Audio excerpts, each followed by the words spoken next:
I am incredibly raging at the injustice of it all, and I feel like it's consuming me. Hello, group. I am having a really hard time this past week or so. I have become so angered and raged that my lovely STBXH is just such a bad person. DD2 was in January when I caught him S-timiding my friend. Fun. I did a lot of research on S-time addiction, started a 12-step program on codependency, and encouraged him to get help. For himself, for us. He faked the facade of change for a few months until the work I did on myself started to pay off and I realized this megadick does not respect me. I finally told him I am filing. And life has been a lot nicer without him and the chaos of his alcoholism and S-time addiction in my home. House is clean. Garage is organized. Expect when he moved his things out and trashed the garage. Easily fixed the next day, just swept the chaos out. I mow my own lawn. And I got a new job that I start soon at a company I have wanted to work at for a very long time. I take the dogs for walks, I meditate and work on myself, I shower with the lights dimmed. Things are much better, but still, at night, this child in me comes out. The child that says, man, what he did and continues to do is really ducked up.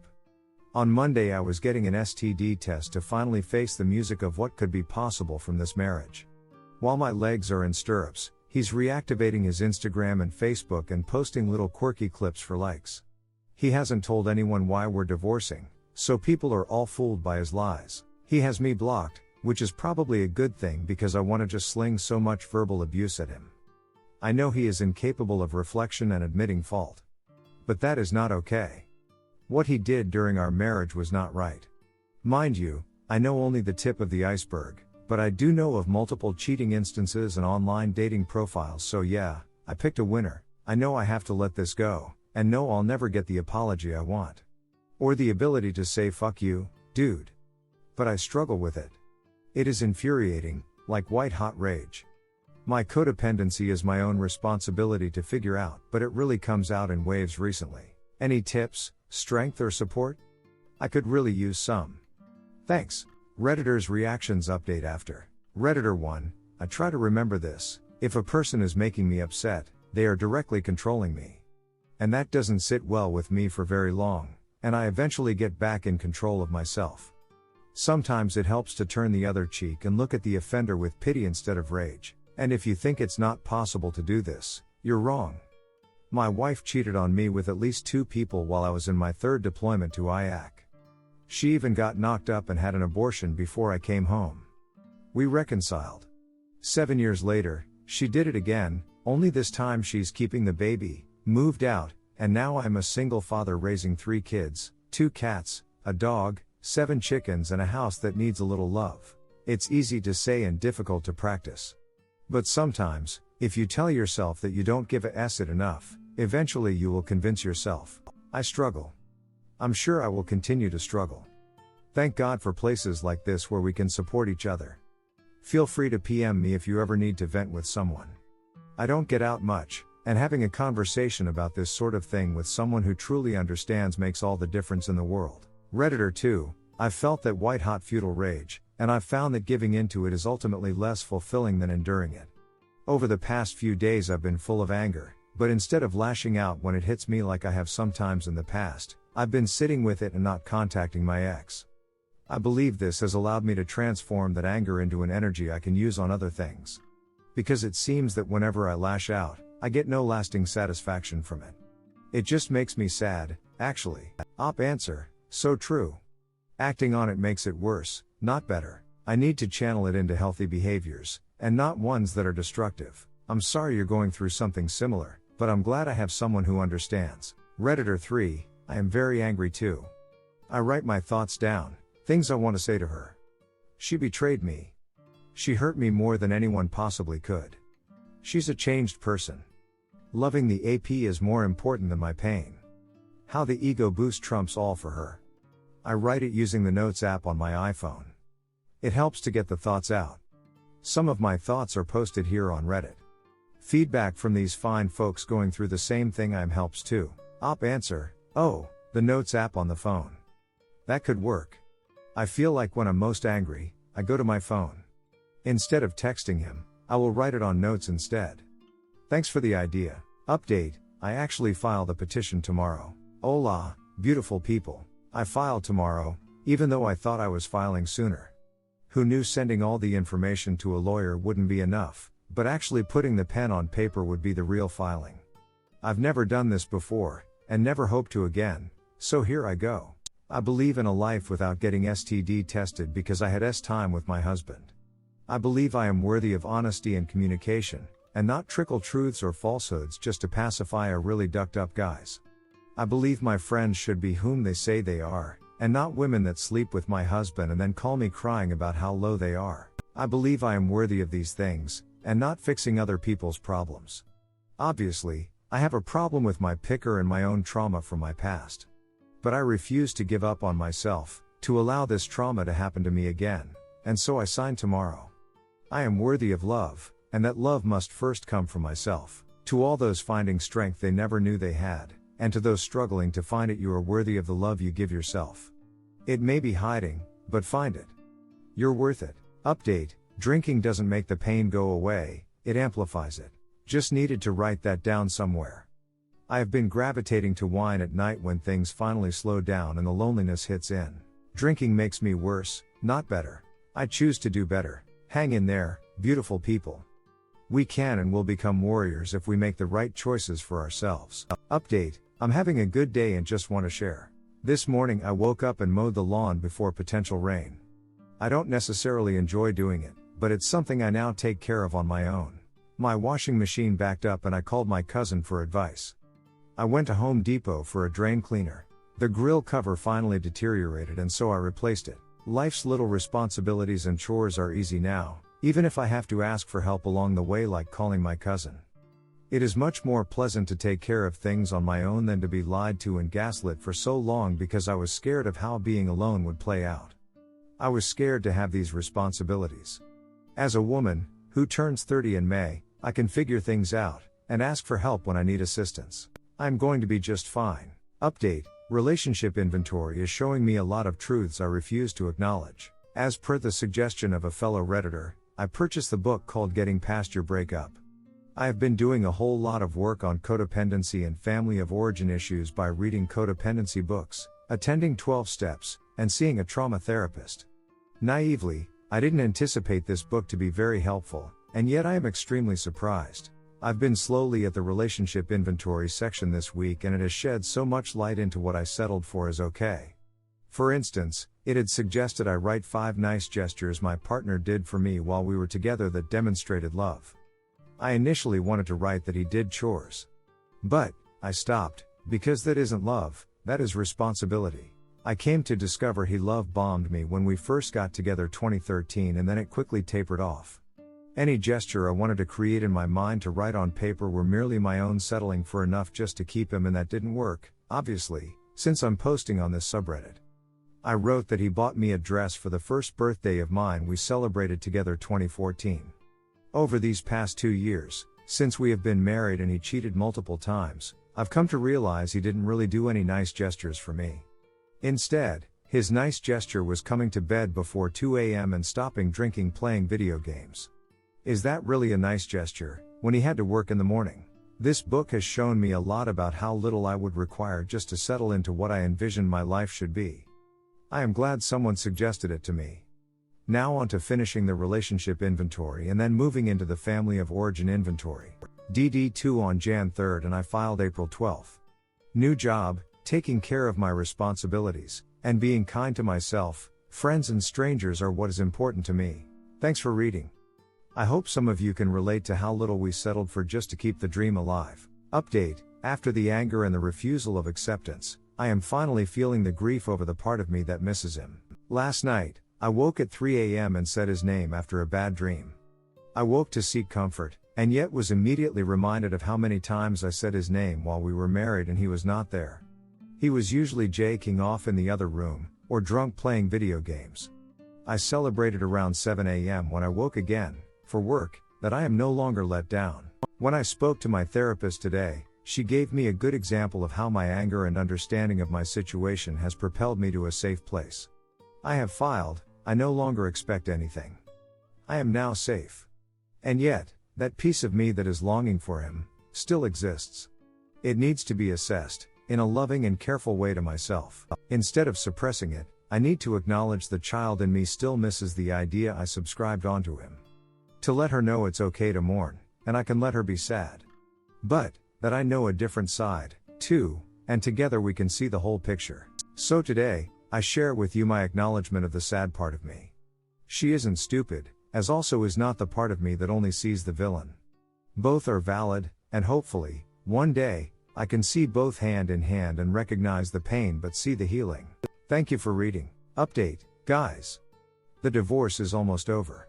It's been a hell of almost 5 months since DD2 when I caught him s-ing with my best friend. There was fake remorse, hiding behind how broken he is as a person, and very little empathy for how in our 2.5-year marriage I had caught him s-ing other women, twice. I started to do a lot of work on myself about codependency and started to see a light. I don't need this acid. Love isn't about eating acid sandwich after acid sandwich and just ignoring all red flags because I'm immobilized with fear. Let go. He moved out in March after, while I stayed at my parents' one night to get some space, he threw a party and I came home to a naked, strange woman in my bed. Candles were lit overnight, there was no water in the dog bowl, and the house was a mess. I threw him out, but not without him throwing a fit, though.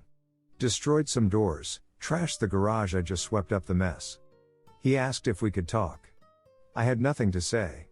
Move forward. Since then, I found out he wasn't just s-ing my friend I had for 16 years. Full-on affair. Why mutual friends of ours just now felt it was appropriate to tell me, when my mind was already made up, I'll never know. I think I knew it back in January, too, but was so full of fear I didn't want to admit it to myself. Since then, Craigslist hookups have come to light. He's a firefighter and lives a third of his life away from home. God only knows what he did at the station. Since I already am sick with what has happened in my home, I don't need to know. Whatever, I know enough. Time to go. I filed in April, and since it's an uncontested divorce, it was to go quickly. Until he started fighting for possession of a dog we got together. He wanted to separate our 2 dogs, remove the one we got together, and still work 24-hour shifts with 48 off. And keep the dog in a room. He got off Craigslist, with a stranger. Nope. Not giving up my pet to an unsafe environment without a fight. Mediation was scheduled for Friday and I think he started to get it. I wasn't going to play his game on this one. Amicable slinky raccoon who just rolls over to not have a fight? She left in March. Spineless slinky raccoon who says, "Whatever you want, babe, you're a hero." Gone. I've had the dog since we separated. He wants him back? Take me to court, he won't. He wants to fight for him, hire a lawyer, he hasn't. I received an email today saying the choice was mine to make. So, world, the 2 dogs and I will sleep very soundly tonight in my bed. We start obedience classes this summer so I can become a stronger alpha in the household, so we are all safe and they both listen to me when out on walks. And as for divorce, since this is no longer being contested, I will close this marriage chapter in about 2 weeks. To moving forward. It hurts like hell sometimes, but the only way out is through. Thanks for reading. Update, been doing okay about moving forward on my own, until I had a therapy session yesterday that really scared me. Hey group, I am almost divorced from my STBXH and have been thriving since we separated. I've been working a lot on my own healing, and impressed with how I am finding my own voice and footing in this beautiful world. I have the knowledge that I'm going to be okay without him, and happier without him. My therapist is awesome, and she and I have taken our time to address some issues from my past. However, they were brought up by me yesterday, and it has thrown me for a loop. See, I grew up white, American, and from a now financially wealthy family. So, I never felt like I had room to have an issue with my upbringing. I no longer really speak to my parents, since I separated from my husband, as I see some very similar patterns in all unhealthy relationships, and I am starting to curb my participation in them. However, when I started to speak in therapy yesterday, I told of what really took place. The beatings at a young age, the psychological game of not good enough, the time when I was 7 and stole my sister's eyeshadow as was too scared to admit to my mom I was wearing it since I knew it was not allowed, so I was beaten with objects for lying, grounded for 6 months, excluded from sitting with my brownies troop for months because Girl Scouts don't lie to their mothers, and had to write, I am a liar and liars are not part of this family 300x and have my father, the hitter, sign it. To share that story, along with plenty others not shared, my therapist said, well, no wonder you married someone who could abuse your rights. I always felt like I couldn't share my private home life, maybe out of fear now that I look at it, because on the surface level, all seemed to be okay. But, now at 30, I see that's no way to treat a 7-year-old learning child. And I never said anything I couldn't, I was too scared. And to marry someone whom I couldn't say anything about, couldn't tell the truth, had to keep the image, even to myself. I kind of see the pattern now. Anyone else go through these growing pains, of family of origin issues, infidelity and physical abuse issues, and have any words of encouragement for me? Because, unfortunately, today really hit like a sack of bricks, emotionally. Still going forward. Still making progress. But, just a bit sad that for so long I've need my voice. Thanks. Update, feeling a whole lot less pain and a whole lot more angry. DD2 January, separated since March and almost divorced. Oh, the waves keep coming, don't they? I'm almost 5 months out from DD2 and I'm no longer wallowing in pity and hoping he will change. The opposite, actually. I'm doing really well. And then the anger of his gall came back all at once today, out of nowhere. Maybe it's because the divorce is near, I'm not sure. But really, I felt both my inner child and my adult self saying, who the duck does that? Who lies for that long? Who can hurt someone they say they love like that? How did I ever think that was all my self-worth was about? Anyone else getting along fine, doing work on themselves, and then all of the sudden bam, it's like reliving the anger all over again. Not so much the pain, but the sheer disgust? How long did it last? How did you cope or use it to your advantage? Thanks. Update, just read through the screenshots before our marriage failed. And oh my god, what was I thinking? I was talking boundaries with a person who didn't adhere to mine already. Like, don't duck my best friend while we're married kinds of boundaries. I was talking sense to a broken person, who is still a broken person. And there's no caveat around it, I'm not in my best place in life either, but I'm moving forward. What in the hell did I think I was getting from a person lacking empathy in February? It is helpful sometimes to read stories out. I'm in no shape or form perfect, but every step you make towards sanity is one to be celebrated. Trust that they suck, they do. Trust your process even with bumps. And if you are like me, and have seen the life you can have after this nonsense is gone, have faith in yourself. Update, PTSD and nightmares. It's been a good 6.5 months since I caught him cheating with my friend. Happened right after Christmas. Filed for divorce and am doing a lot of work on myself and am in therapy. It's been very helpful. I attended a wedding on Saturday for the first time since DD2 and now I'm having reoccurring nightmares of catching them again and again. The disappointment, the anger, etc. I think I'm even getting a cold now and I haven't slept well since Saturday. Anyone experience these symptoms and have tips or advice for how long the nightmares lasted? Things I can do to help myself? I'm getting physically run down from it all over again. Thanks. Update. Rant, been divorced for almost 2 months now and a cop showed up at my door looking for my hero cheating ex-husband. Long road, but I've been divorced now for almost 2 months. Our 3-year wedding anniversary would have been this Thursday. Whatever, ex-husband didn't show up for the divorce, or get a lawyer, even though he threatened to take my dog. I kept both dogs. The 2 dogs and I run, cuddle and play. I earned a promotion at work, I sold my condo and paid off my mortgage. I'm 30 and getting in better shape and eating healthy. Saturday morning, I'm in bed with a documentary on and cuddling with the pups. A long week deserves a sleep-in style morning. Doorbell rings and I think it's just solicitors, which are around this election year. Ignore, keep watching CNN's The 90s. Hard knocks at the door.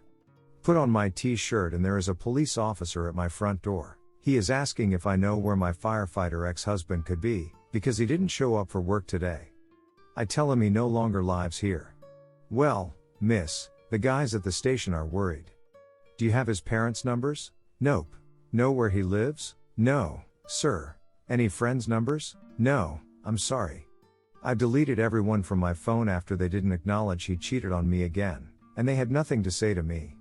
If my guess is right, I bet he is drunk, with some strange, and being irresponsible. I don't know where he is. I spent the next 30 minutes in the shower, Guilt-ridden that I couldn't get a hold of someone, and that if he had died, I wouldn't know. Aside, car accident, drinking and driving, all scenarios in my head.